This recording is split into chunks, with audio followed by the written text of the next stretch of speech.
నేను పేరు చెప్పను కానీ మీకు ఒక విషయం చెప్తాను. నేను విశాఖపట్నం ఉపన్యాసాలకు ఎడుతుంటా. ఒక కుటుంబం నాకు బాగా సన్నిహితం. నేను ఆవిడ వాళ్ళ కోడళ్ళని చూసుకునే విధానం చూసి ఆశ్చర్యపోయా. ఎందుకంటే వాళ్ళ కోడలు ఒకసారి అమెరికా వెడుతోంది, ఏదో 2 నెలలు అలా పర్యటన చేసి సరదాగా తిరిగి రావడానికి వెడుతున్నారు వాళ్ళ కొడుకు కోళ్ళ. ఆ పిల్ల వెడుతూ ఆ అత్తగారిని పట్టుకుని ఇడిచింది.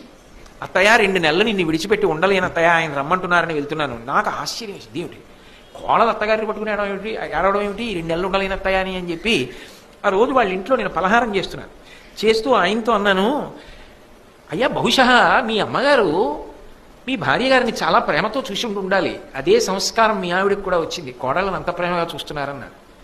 ఆయన పలహారం చేస్తున్న ఆయన ఆపి, మా అమ్మ గురించి ఒక్క మాట వ్యతిరేకంగా మాట్లాడడం నాకు ఇష్టం లేదు కానీ కోటేశ్వరారు, మా అమ్మ చాలా బాధ పెట్టిందండి నా భార్యని, అయినా మా అమ్మ నాకు పూజనీయురాలు, నేను ఒక్క మాట మా అమ్మకి వ్యతిరేకంగా మాట్లాడను. నా భార్య ఎప్పుడూ ఒక మాట అనేది, నా కోడళ్ళు మాత్రం ఇలా బాధపడకూడదు, వాళ్ళని గుండెల్లో పెట్టుకు చూసుకుంటాననేది, అందుకే నా కోడళ్ళని మాత్రం నా భార్య ఒక్క విషయంలో కూడా బాధ పెట్టదండి అన్నారు. ఆ ఇంట ప్రశాంతత, ఆ ఇంటి వృద్ధి అంతా ఎందువల్ల వచ్చిందంటే తాను కష్టపడినా ఆ కష్టం తన కోడలకి రాకూడదని ఆలోచించిన అత్తగారి పెద్ద మనసు. అక్కడే కాదు, ఏ ఇంట అయినా గొప్ప ప్రశాంతత సాధారణంగా దేని వలన వస్తుంది అంటే ఆ ఇంటి ఇల్లాలి గొప్పతనం. అది అంత తేలికైన విషయం ఏం